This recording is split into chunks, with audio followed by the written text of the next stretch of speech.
Tell us about the very beginning. I mean, your parents had art interests. Your mother was an artist, I believe. Well, she wasn't exactly an artist, but she fostered the art stuff a lot. She was a Girl Scout leader, and I remember when I was a little kid, seeing the Girl Scouts make these animals out of plastic bottles. They would take a plastic bottle and make it into a pig by gluing, glitter and gravel and buttons and different types of knickknacks from the sewing basket. And I remember that really completely blew my mind, that you could take a bleach bottle and turn it into an animal. And that was kind of the first, my first introduction to, artwork. And then I always wanted to say, like, well, what would happen if the next step is to bring it to life? And that's what I've been trying to do throughout my life and my career. So when you get an idea, and I assume you're already grappling with future ideas, the way you're going to do it is clearly becomes part of what you're going to do. Yes. I mean, the form is part of the content, you could say. Do you have any concrete ideas where you're going to go next? Yeah, I would like to do a flying Slatherpuss in 3D with the fly's eye, where his feet would move and the wings would go up and down, and the body would move a little bit. And I also have been involved with my friend Bobby, who's working with me a lot recently, and we're going into a video background, or like not a video background, but actually a computer background, so that we can have electronic fly's eye photography.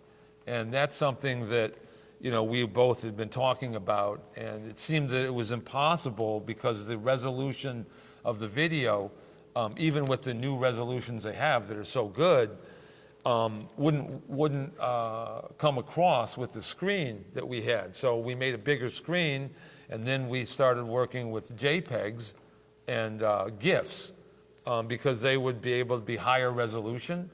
And we're right now breaking through that. So we're looking at, in the future, having like a video, hopefully a limited animation in the beginning, then full animation, and then real. So that you could have like a real-time 3D presentation. The most important thing about the fly's eye is that you don't have to wear glasses to see it. Because almost all of the 3D technologies, you're wearing a hood, you're wearing glasses, you got red and green glasses, you're holding your finger in front of your eyes, you're flipping the image. With the fly's eye, you just walk up to it and it's 3D all the way around. It doesn't go all the way around the picture, but we're working on that too. By the way, what you just said earlier made me realize I've been a bit remiss. I feel like I've been interviewing Leonardo and forgot to mention Mona Lisa. By the way, tell us about the birth of Slatherpuss, which is a very crucial image. Yes, well, Slatherpuss actually came to me in a dream when I was a kid, or maybe I was like about 15 or 16, and I had this dream of where I was like trying to run up this river, and I was on a treadmill, I was on a water wheel, and I was like running, and I looked up, and there was this giant character, and he was like telling me some information. I couldn't really figure out. It's a he. I had no idea whether it was a he or a she. Well, the one that we have is pretty much asexual. We don't really qualify it as he or she. But he was saying these things, and I could see the words coming out of his mouth, but they were becoming jumbled. And then I was trying to keep on the paddle wheel in order to keep hearing what he was saying, because it seemed really important. And then ultimately, I just kind of got sucked under the paddle wheel thing and down the river. And I had this character in my mind. So when did you first have the vision of Slatherpuss? How old were you? About 16. I see, and you created the Slatherpuss then. In my high school, in high school, my last senior project, I made a giant Slatherpuss about this big. In fact, I measured the kiln and figured out exactly how big it was, and that's how big I made the Slatherpuss, which I didn't actually, at the time, I was more interested in just making it as big as I could. So we got it into the kiln and went through the first firing fine, and then I covered it with this glaze, which you normally, when you do clay work, you fire it once, and then you fire it at a little bit of a higher temperature, and you put this glaze on it, which becomes like a glass-like outside cover. And when the second time we fired it, it was on a weekend. I remember loading the kiln with my teacher and putting the doll in there, closing the lid, and we put it in the pyrometric cone, which is what actually gets really hot.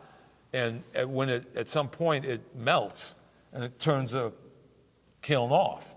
So we left, and then I come to school. I'm all excited because, wow, I can't wait to see how my Slatherpuss came out. And as I'm walking down to school, I'm realizing that it's all full of smoke. And I get into the art room, and my teacher's there, and he's like flipping out because the sculpture, its head tipped over and touched the release on the pyrometric cone, so that the kiln had almost set fire to the school. It was like completely melted down. So later that day, we had to chisel the Slatherpuss out of the bottom of the kiln, and then help him get rid of the kiln. I can just see the insurance fee. I'm sorry, Squire, your policy does not cover incendiary artworks.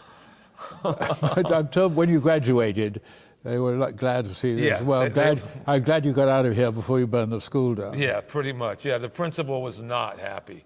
He says, Jones, I thought I was going to graduate you before I had to kill you. It wasn't a good thing. But anyway, I didn't really think about Slatherpuss for years. And then one day I was just sitting there, and I had some clay. Someone had left some clay over at the house, and I sculpted one. I was like, oh, right, that's that Slatherpuss thing.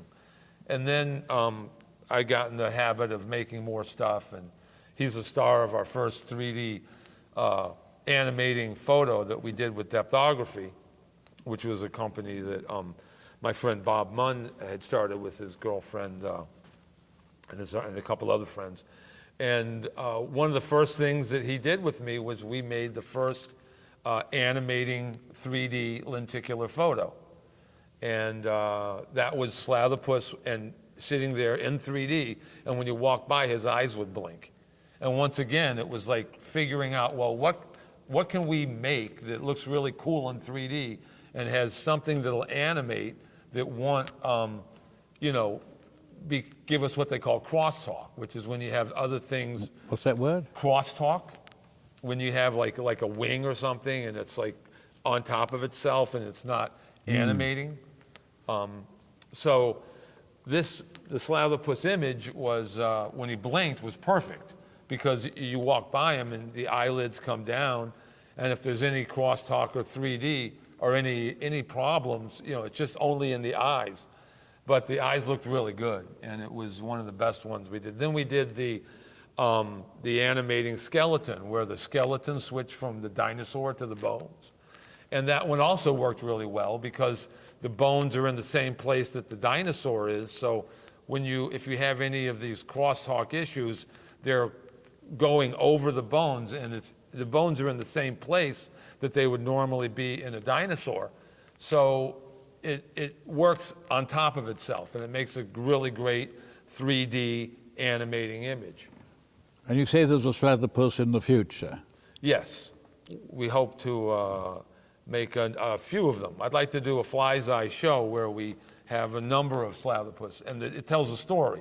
So you stand in front of the 3D picture, and it may move, or you would walk by it, and then it will tell a little bit of the story, and then you move on, you see the next, almost like a book, but on the wall.